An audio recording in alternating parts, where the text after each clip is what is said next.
By 2050, 1 in 4 people around the world will be African, which makes the future of education a global one and not merely a regional one.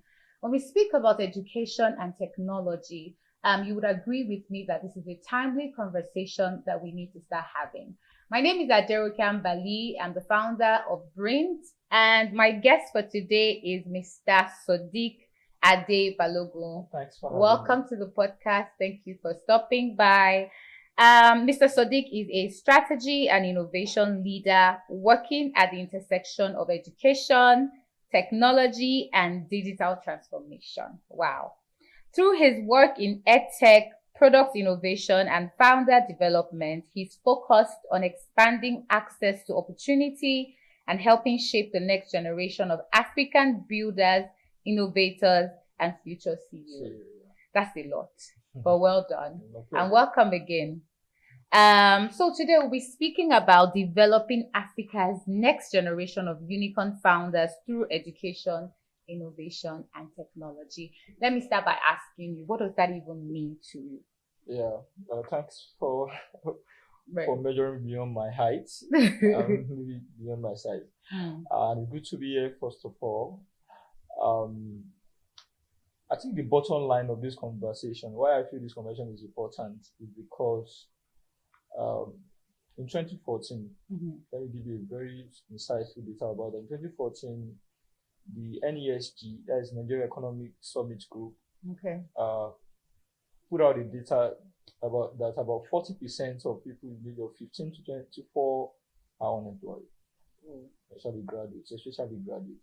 And to contextualize that, in 2014, Nigeria Immigration Service put out a job vacancy for about 4,000 graduates, and over 6 million graduates applied for that job. Wow. In fact, I remember I watched on national TV. There was serious stampedes. I remember. Several people got injured. In fact, several thousands of graduates got injured. Of course, many died.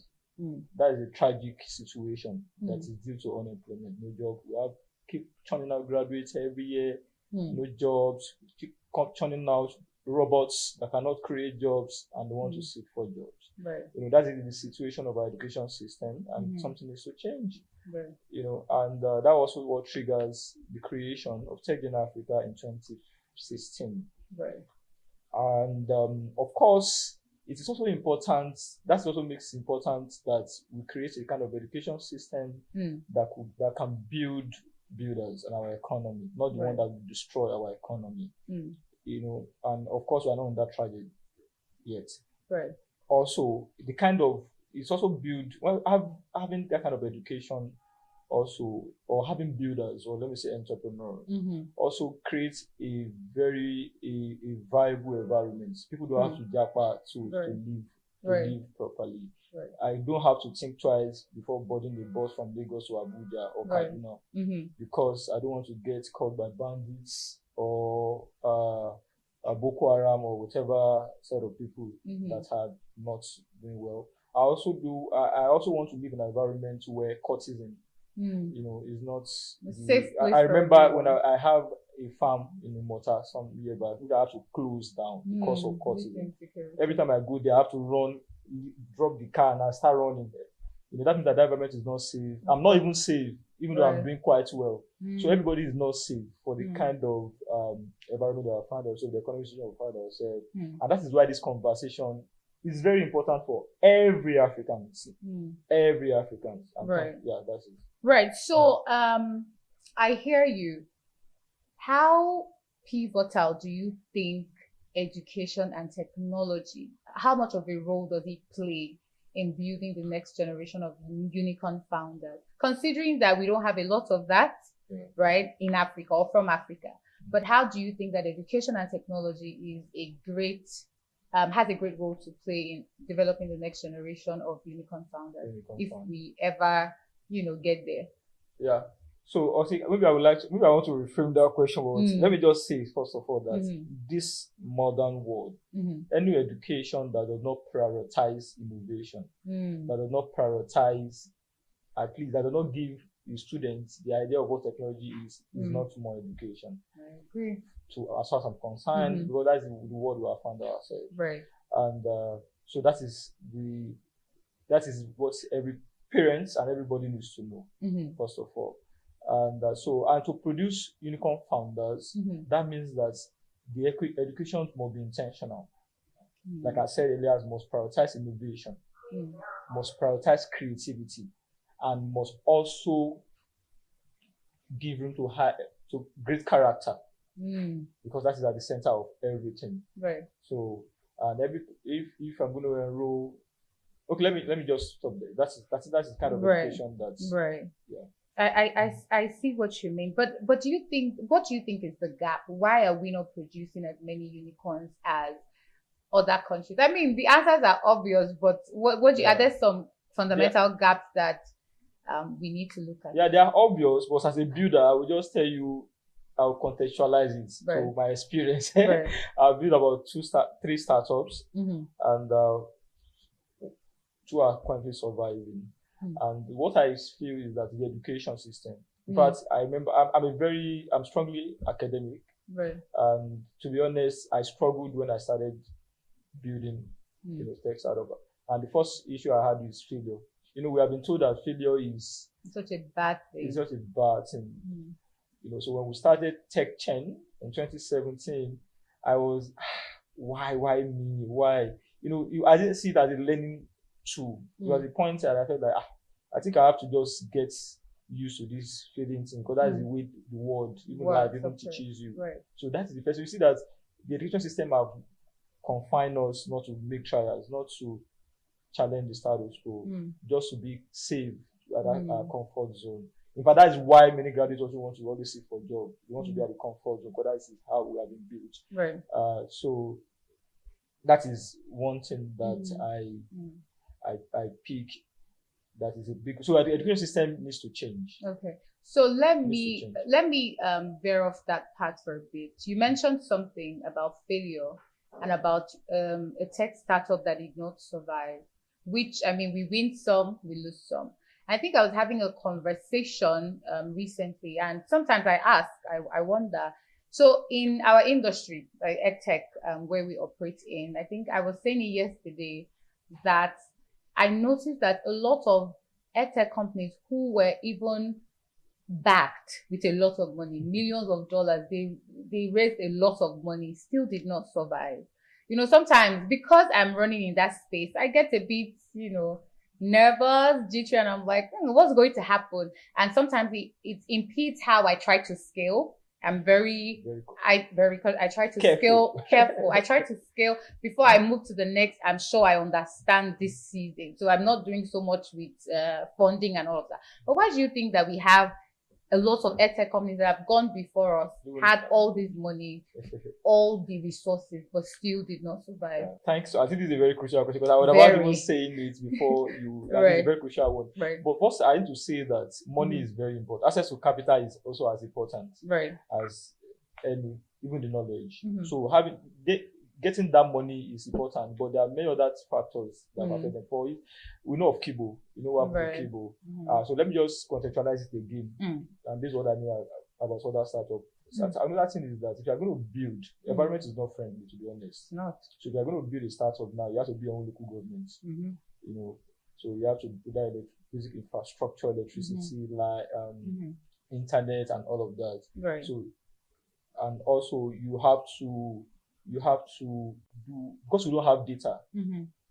Nigerian Africans naturally we don't keep data. or use data. So you don't have enough data to make sound decision, to even understand the problem. What's happening? Yes, it's another major problem that we've got. Right. And because our environment is also not digital ready. At the time when we started, environment is not digital ready. The readiness. So even if you build a very sound product, believe me, you can't fail, because people are not ready to adopt at that time. In fact, there's some products that have failed in the past that will still work. I believe Kibo will still work. Are they still running? No, in fact, the closed shop, the closed shop like other ones. But I know something like Kibo could still work in the future. At some point when we're ready to receive it. So timing is also another factor. So another thing that I observe is that we do not have high risk venture capitalists. So most of the VC, in fact, it is one of the reasons why I actually transited to VC last year. Okay. So many of the VC are not seeing that, they do not understand the environment. So when they want to give money, they just this will not work. So we need more local VC, and we need more government partnership, as an innovator. Right. Okay, there was something you talked about briefly. You touched on a lot of people have degrees. We've gone to school, but many people are not employable because we've gone to school to learn skills that are safe, not skills that help us think differently to create and be disruptors. Right. So what role does education play in that? I mean, we know that education is key, but how much of a damage as the Nigerian education system or African education system, how much has it impacted not having employable, graduates? And how can that also be fixed? Because we can talk about the problems all we want. We need to also see where the issues stand. Well, I would say 100% good damage. Sorry, that I don't think I have to be blunt in this case. And that's why you see universities like Unilag, OAU, and some of the covenants doing quite well. Why? Because they have a lot of hubs, tech hubs around. And exposure. I can mention like 5-6 in Unilag, and they also have startup collaboration because they're in Lagos, which is the business center, economic center of Nigeria. So they have a lot of startup, connection, and of course, so that's like outside the classroom. So you see that some of the graduates are builders. Right. You can see, if you check the hierarchy. Like I went to Unilag, for example, and I can relate. So that is one thing that will help. But what we currently have in the academic setting is that the school is constantly creating people or producing graduates that want to compete with AI machine as what it can do best. Rather than leveraging. So if you can memorize, if you can like cram and pour. But there's some lecturer that will tell you that if you do not write, if you don't give it the way I give to you, you're going to fail. In fact, so it is. I don't see that change. I don't see anything change soon. I only feel that the environment, you can create an environment that will support that kind of learning. At that point. But one, I need to say it before I drop that point. The only people that can change this are the parents for now. So parents should ensure that they look for schools that prioritize hands-on project-based curriculum, coding, STEM, and they should also, if the school are not enabling that, there's an organization I know, even we have one that can help parents to actually enroll their kids for STEM program. Right. So beyond these technical skills, right? So the STEM coding, I mean, digital literacy, AI literacy is very key in raising this generation of kids, Gen Zs, Gen Alphas, right? So let's put that aside. I mean, it's core. But are there other actual skills that we need to start raising these kids with to enable them grow to become disruptors, creators, and not just merely job seekers? Beyond the technical skills, let's look at some other skills that we can, kids can definitely start getting early to become the future and the change that we seek. All right. So in order to make it theoretical, let's look at countries that are doing very well. Right. Economically, look at USA, let's say, look at Finland, look at Estonia, look at China. These guys are doing extremely well. What are they doing differently? I think that's the question we should ask ourselves. So for me, I can tell you for once that what these guys are doing differently is that they have ensured that entrepreneurship is being taught at the very stage. It's like a culture, a mindset training. So from home to school, from school to home, they are teaching entrepreneurship, they are teaching coding, they are teaching STEM, that robotics, how to build, and they're also prioritizing like plumbing, vocational stuff. Yeah, and I think another important thing they do is they do many of these things in their mother tongue. I don't know why in Nigeria. I mean, we have it on paper. The minimum standard for schools, primary schools, secondary schools, at least last I checked while I was in uni, is that kids are supposed to learn in their mother tongue. So you teach math in Yoruba and all of that. But I think recently they scrapped it. I saw it somewhere. I may have to double check that fact. I saw it somewhere that it was scrapped. And I'm like, why? This is good because we're looking at kids from humble backgrounds. Yoruba is maybe their first introduction to the world. So if you learn math and core subjects in those languages, it's good. But I mean, we don't do that here as such. My next question is back to the unfortunate reality that African is less than 1% of the unicorns, right? And when you look at the facts on ground, which is that we have a lot of brilliant Africans. I think we're smart, we're brilliant. What are the issues? Because that's a mismatch, right? If we're this smart and brilliant, and even people outside Africa attest to this fact. So what are some of the challenges that could be causing us to not still have a lot of founders that can scale at the level of our global counterparts? Okay. So I think we should first talk about even the founders. Why do you have so much founders? Much more building unicorn, because unicorn, according to Alan Lee in 2013, it was first used in 2013. Right. He said unicorn are tech-based businesses that achieved a valuation of over $1 billion within 5 to 10 years. So, and we have Paystack, MoneyPoint. Sorry, we have MoneyPoint, InterSwitch, and all of that. So why we are having that issue, I will contextualize it again because we have a program at TechGen called Scholars Program. The Scholars Program basically is to actually teach some of those skills that we have learned as founders to younger people so that they can produce tech. They can solve our problem using technology. One thing we've observed is that after the program, many of them went out looking for jobs. They cannot stay like 6 months building products because instant gratification. So the first problem we observe now is that the economy. Most of these guys need to even survive first. People need to survive before they start thriving.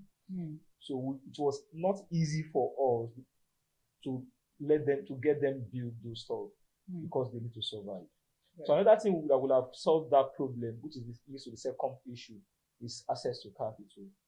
Like the USA have a lot of much access to capital that helps early stage founders to actually have soft landing. So they can feed themselves, they can be okay. They even have like co-working space, free co-working space.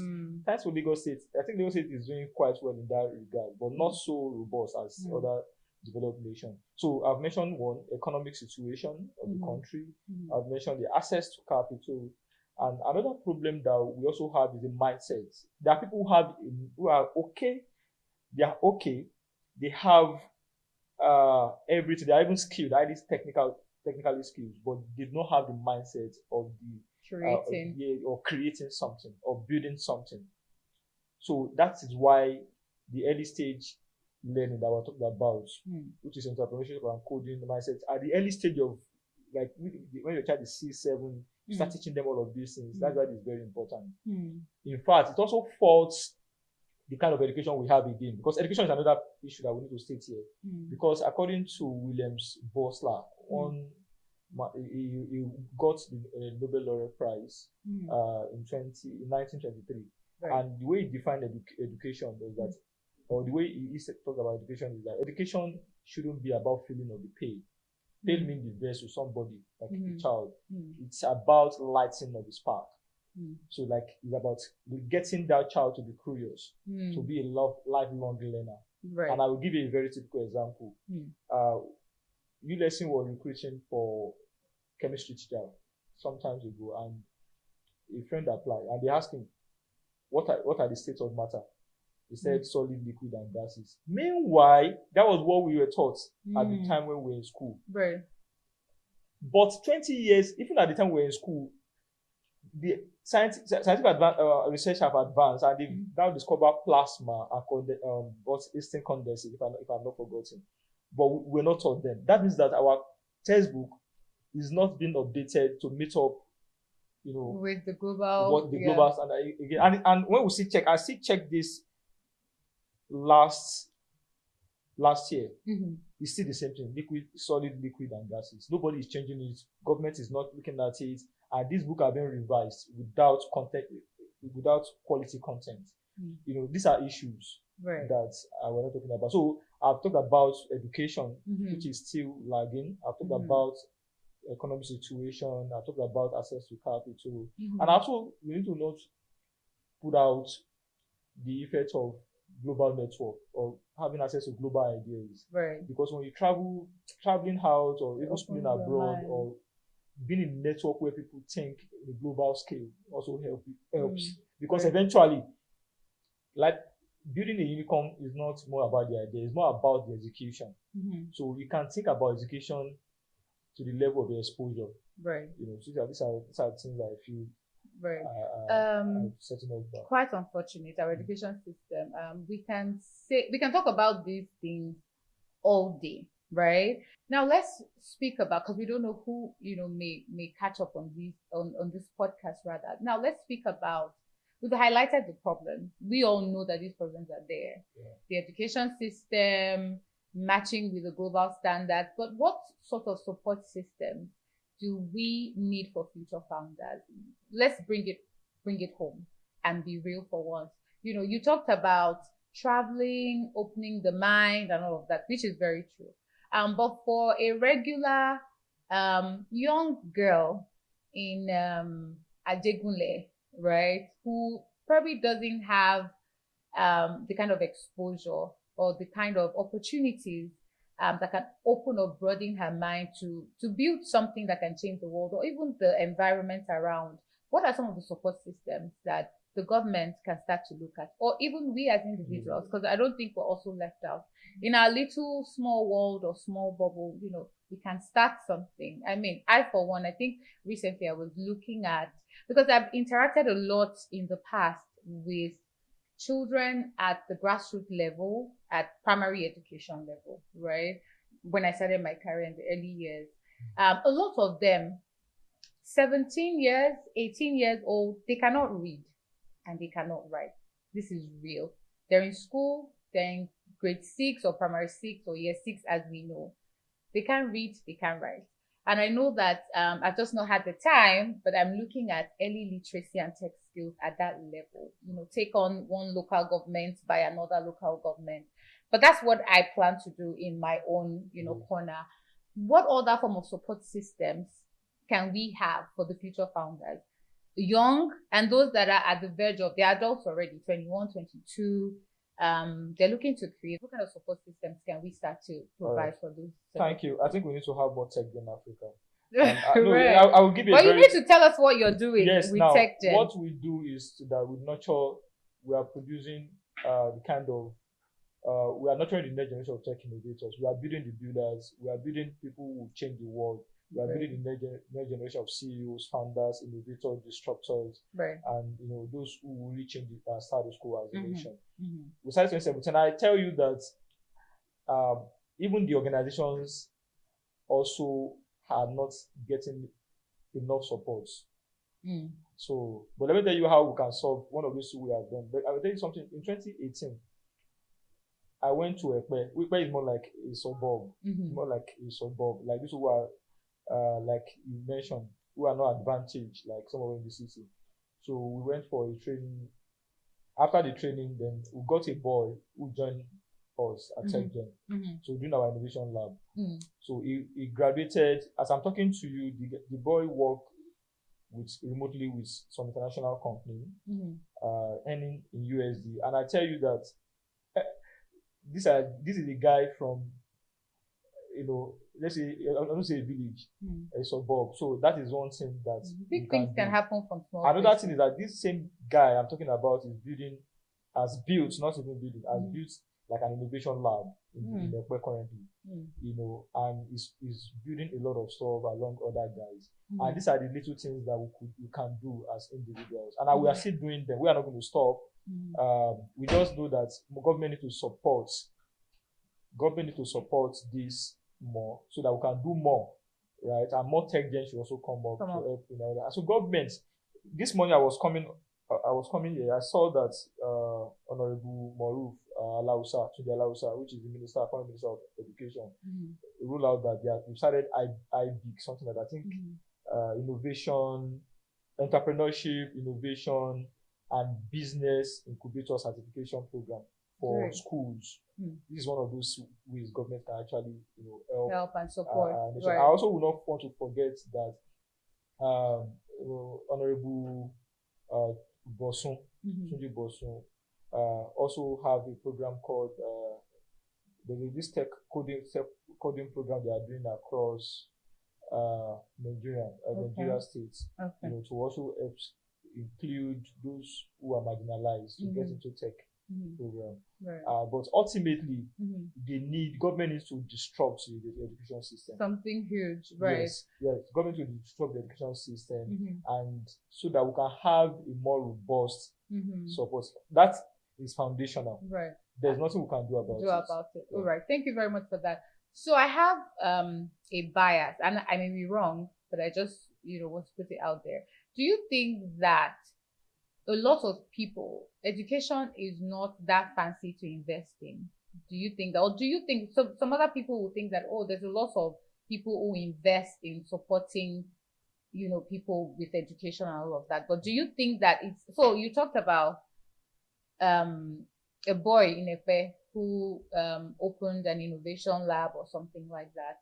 I mean, with proper support, that could actually become something huge. But do you think that is even something a lot of philanthropists or people who have the money to invest even want to invest in? Do you think so? Yes, it's profitable. It's good. It's profitable, but most times it's impact-based investments. Right. Most times it's not about the profit. However, I'm like recently things are changing because we are currently building a product at TechGen called STEM Teacher. STEM Teacher is more like a platform, just like a traditional lesson. A lesson teacher comes to your house to teach you. So but in this case, it's not like online. So we want to learn coding, we want to learn robotics. We match you with a tutor. We actually monitor that. We give you personalized feedback. So 1 to 3 years, your child is building app, websites, robots, and all of that. So we currently have that product with us, right? And it's making. I think I have to say this out. We are making a lot of money from that. Right? Yeah, to be honest. But when we have done that before in 2017, they weren't ready. I was hungry. They weren't ready. I got hungry. They weren't ready. I lost all my money, in that business. But now, I think COVID also opened up that market. That market, yeah. Yes, and people even accept. Before now, a lot of parents would not even subscribe to online tutoring before COVID. So I think, like you said, sometimes businesses, you win some, you lose some. The timing also really matters. Yes, and that's why I also think that the best set of businesses that thrive or survive is when it's born out of a need, not an idea per se. Exactly. I mean, ideas work, but when it's something that is born out of a need, you start to do it for 2 people. 5 people are calling you, 10 people are calling you, then there's something there. Exactly. As opposed to just thinking that, I have this big thing that nobody has thought of before. You'll be shocked. We've talked about exposure. We've touched on it. You mentioned some universities in Nigeria, like Unilag, the University of First Choice and the Nation's Pride. Thank you. You talked about that. You talked about the what exposure does for people, ideas, networks, mentorship. Let's speak more on that for a bit. Are there ways that parents, so exposure, networking, all of these things, for some people, it comes easily, maybe because of the school they find themselves or whatever, family, right? Now, for people who, this is not easy, they didn't go to this set of schools, they have to go to a school far somewhere, and they don't have those networks and all of that. How can they navigate this terrain? Because you have established that exposure really determines building a business that scales or unicorn businesses, because you cannot build past what you can see your mind. So how can we, start to look at those that are not in these environments and intentionally start to expose them? Wow, this is very tough question. But it's not like, impossible. It's not impossible. Right. But I do know that people use talent to get access sometimes. I remember when they asked Mr. Easy, how Mr. Easy, who's a popular musician, he had a very ambitious goal, to do businesses, to be a very good entrepreneur. But he said that he knew that to get to that point, he needs to get something, and that was why music come handy for him. So he started music and he got connected, in that space, and because the goal is the business, to be an entrepreneur. But through music, he got connected. In fact, I don't know if I have to say this here, that maybe without music, he wouldn't have got, he wouldn't have been gotten the married quality of the work So, and that is the strategy. So if you don't have access to something, I think you need to be smart enough. What I do currently, because I don't stay abroad too. So what I do currently is that I engage most of my friends abroad. What are your problems? So that's what I want us to bring it up. So it may not be something like, what are other things they can do to expose their minds? That's what I mean. Are there, like, maybe the internet, just things that you believe can... Yeah, I believe there are many ways. I was using Mr. Easy as an example because everybody are gifted uniquely. With talent, we have different talents. Some people are just popular. Some people even have like exceptional ability to connect to people around the globe. So they can use that opportunity to connect, to get ideas. And for me, the approach I'm using is that I have network of founders abroad. Just right on my WhatsApp. So we talk a lot and all of that. And that was why STEM Teacher even started, because most of my friends in the UK, in diaspora, wanted that kind of platform. And that was how we started. And I'm not, nobody knows I'm the owner, I've never participated in the business, but we are making a lot of money from that business. So I know if I say this is how you should do about it, it might not be true for the other person. But use whatever that you have to get what you need, the outcome. Yeah, that was why I painted that Mr. Easy. Let me build on that. So when you speak about talent, I think this is such a great time to showcase your talent. Even I spoke at a conference yesterday, and there was one of the keynote speakers. He was talking. He's a special advisor to the governor of Oyo State now, because the conference was in Ibadan, and he was talking about how he came from the background was not it at all. He dropped out of school. He couldn't even go to school. It was a lot. Now he's a special advisor in the current administration, and he talked about how they found him. His English was not even up to par. He wasn't. You could tell that there's like a foundational, but he's brilliant. And then he talked about how they found him. He writes very well. He says he's a good writer compared to speaking, and that he was always putting out thought pieces on social media, just writing stuff.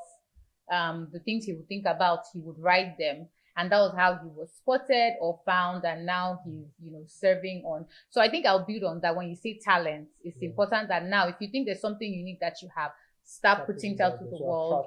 So even if the network of people you need, they're not in your immediate environment, you can put it out there, and you never know who is watching. Thank you for that. My next question is, many young people have ideas, but not all ideas become strong ventures. So what do you think separates a dreamer from a real builder? Because there's some cliche statements people make about, dream big, dream ideas. I think many people have ideas, but how do we separate those with ideas from those who really execute and get the outcomes that they want? That reminds me, thank you for that question. And this speaks to one of those reasons why we started Tech in Africa. The idea of Tech in Africa was from reading few books, and one of those books is Startup Nation by Sodiq Adebalogun. And that book actually describes the secret of the Jews. Several of them, but I will just point out one of that answer this question. So in that book, it was stated that if a Jew have an idea, maybe 10 a.m. today or 7 a.m. in the morning, before the close of that day, you start implementing it. whether you fail or not. And that's a culture for them. Yeah, that's the culture. They put it in their kids. That is one culture that differentiates them from other nations, and they are constantly building. They have transgeneration. I learned they have the most transgenerational businesses. Yeah. In fact, it's one of the reasons why USA is what it is now. They migrated a lot from USA, and even their country, as small as Israel is, as of 2015, their capital investment income was about 2.5 times bigger than the entire USA. So people, they were investing because they know that they have these grades. They know they don't procrastinate. They know that what they say they will do, they will do. And this is action. At play. Right. Let me stop and think about that one. It's something that we need to reflect. You need to take it in. So when you have an idea, move. Yeah. In fact, that was the reason why I started Tech Gen. I started Tech Gen that midnight, after reading that part of the book. Because a lot of us have ideas. Yeah. In fact, I consider myself a think tank. The amount of ideas that there's something on social media. Recently, it's popular and it's funny. What I said, no business I never think to do. To maybe to open an airport. I don't know, there's something like that this year with the SAPA, there is nothing I'm not thought to do. Okay, even to open an airport or to open a police station, just those funny ideas that go through our minds. I'm also one of those people that I have ideas, plenty, but there's always sometimes hesitant. And I think maybe for me, because I know what it means to actually build and how hard it is, taking up another venture is traumatic. Because I know that the beginning is never easy. So I think I get that. So once you have the idea, you move. My next question is, how do we create founder development pathways, right, that combine integrity, innovation, execution, and long-term thinking? I mean, these are skills that give us the results that we want. But how do we create these founder development pathways? I mean, you can even give us real examples of how maybe from secondary school you move to maybe that 1 year in between, just pathways that can really get us to what we need for the next generation. Because maybe this for millennials, maybe we've passed it, right? There's no hope again. I think we still have hope. But yeah, right. But what are some of the founder development pathways that can combine these things? Integrity, important, right? Because we've talked about tech skills, innovation, digital literacy. But I think that 20, 30 years from now, there's still some fundamental skills that may not change. So I know that innovation, which is same old problems, finding newer ways to solve them. But some fundamental things like grit for the Jews, for example, or integrity, how do we integrate all of these things, for the next generation? Yeah, the simple answer to that is mindset shifts. However, that can take place at home and it can take place in the school. Right. For school, it's going to be a tough one because that involves like changing or tweaking our curriculum. And believe me, other nations have done these things and nothing has happened. And that's why they are producing a lot of unicorn founders. Can I stop you there? Or let me give you another angle to it. Is it really, and this is me just saying, it doesn't have to be correct, is it really about changing our curriculum or more about changing how it is delivered? If you get what I mean. I'm just saying, yes. I know that the content rather, yes, the content needs to work. But do you think our issue is really the content or more of how the content is being delivered? Both. Okay. If you ask me, because why I'm saying this is because this same Nigerian education that we somehow make it the worst thing ever, produced like the founder of Money Point, who is now a unicorn business. I don't think he schooled abroad. Maybe now, but I'm not sure. Last I checked, I'm not sure he has a hair. So we still have some people who schooled here, this same curriculum that is not good, actually building things. Maybe even went outside the country and they're taking over. So Is this content really the problem, or how we need to start rethinking how it's being delivered and the materials that we use in delivery? If you meet Tosin today, it would tell you. In fact, I know Tosin has a STEM foundation now. Right. Good. Yes, he knows that is not the curriculum is not what made him what he is today. Is the industry expertise that you have gathered, and of course, he's a software engineer. Okay. So, although he might have like I said, some schools have like the platforms in the on campus that supports that. So it's not the curriculum. He was a software engineer for many years at InterSwitch before so you can't say that education system produces was one that produced someone like Tosin. No, what I mean is what I'm saying is the curriculum, right? Is we all know that it needs work, but I'm saying that is it more of how it's being delivered? It is more of how it's being delivered as opposed to the content itself. Yeah, but both are like important both because they work hand in hand. Yeah, hand in hand. For instance, I mentioned Finland. I don't know if you remember I mentioned Finland. In Finland currently, before you can be a teacher, the government themselves will train you. In fact, having a master's degree is a prerequisite to be a teacher in Finland currently. Because they give teachers autonomy to create their own curricula. Right. They give you autonomy to create a curricula based on the context in your class, and it's mostly project based. These are the things they are doing across, and these countries are producing a lot of great founders. Right.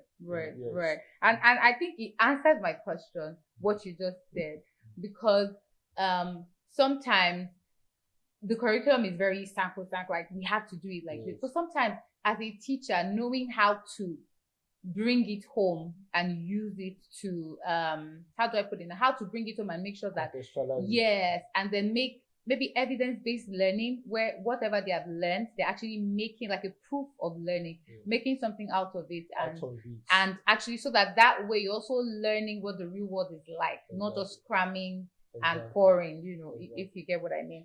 I think my next question is, looking ahead, what would it take for Africa to move from producing promising startups to producing many more globally competitive, category-defining companies?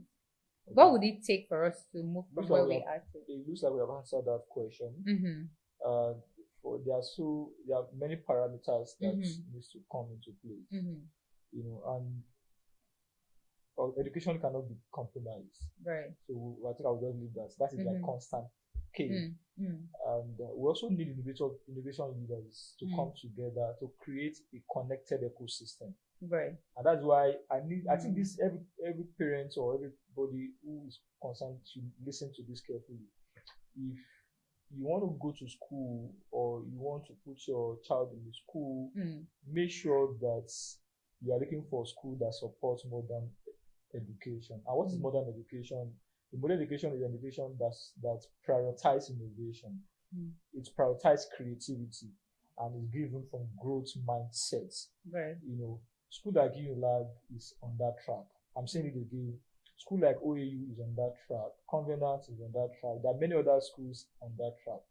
So these are the kind of environments, the kind of things that can create more unicorn founders or companies that are in that trajectory. Right. So that is one. Another thing is that there must be like a connected ecosystem, like I said. Connected ecosystem, like exchange programs, exchange program. Thank you. Startup on campus, we must have like startups collaborating with university, higher institutions. Then we must have funders, VCs, dropping money to support those ideas. We must have there must be network series. There must be a lot of exchange programs, like you said. Thank God for last week. I must commend Lagos. Lagos is doing fantastic. They didn't pay me for this, but I know Lagos is on the track. They can do more, but they started. That's the only state that I think they have started something that along that line. So now supporting research, scientific research, funding it to create startup. These are the things that I think last week is doing that. So these are ways. Government, infrastructural development, electricity availability, what's it called? Internet, and all of those. Capital, access to capital is very important to Right. These are the things that we must do beyond the education that we, the individual need to have or the society needs to do. Right. These are the things that needs to come in place. Right. Yeah. Thank you very much for that. I think my final question will be off of what you said. When I said for the millennials, have we lost hope? And maybe the conversations we need to start looking at investing in the Gen Zs and Gen Alphas, and you're like, no, there's still hope. So for the next generation of African founders, what is giving you this hope? What is this hope that we have? I mean, it resonates. I share your but what is there something in particular that makes you think that there's hope for us to produce more unicorns in the next 5 to 10 years? Okay. Yeah. Like I said, when we started TechGen, which is basically to produce unicorn founders, we started with graduates. Okay. It was very tough for us because guys, people, we didn't figure out that people that graduated, their parents that are waiting to get the ROI, from so fast from their investments. Right. So when we train them and we are looking for capital for them, before we know, we don't see them again. We started working as a software engineer somewhere because they need to make money, And so what we did differently was to start targeting the younger, the K-12 students, because they have more time.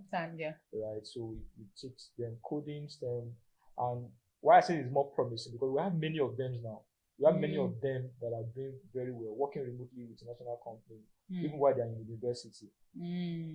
Right. Imagine if that kind of students or person spent about 20 years in that industry and he has that mindset that we have instilled in him or her.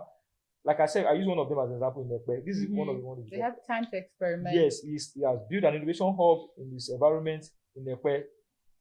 He's building about 2 startup connectors. I'm talking to you, and it's also working. So what a time to be alive! Exactly. I wish I could go back to uni now. So we wish we had that opportunity when we were growing up. Yes. But we didn't have it.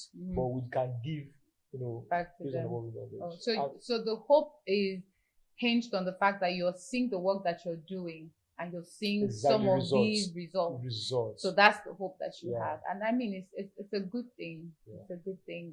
So that's the hope I have. Seeing those guys succeed, we want to be able to do more. And I know there are many other young people doing fantastic in their own way. And many parents too. I've seen many parents through our STEM teacher program for kids. Many parents, both in Nigeria and diaspora, are increasingly bringing their child to learn coding and other STEM programs. And I'm surprised. Some of them are doing it for 2 years, and it's about 50K per month.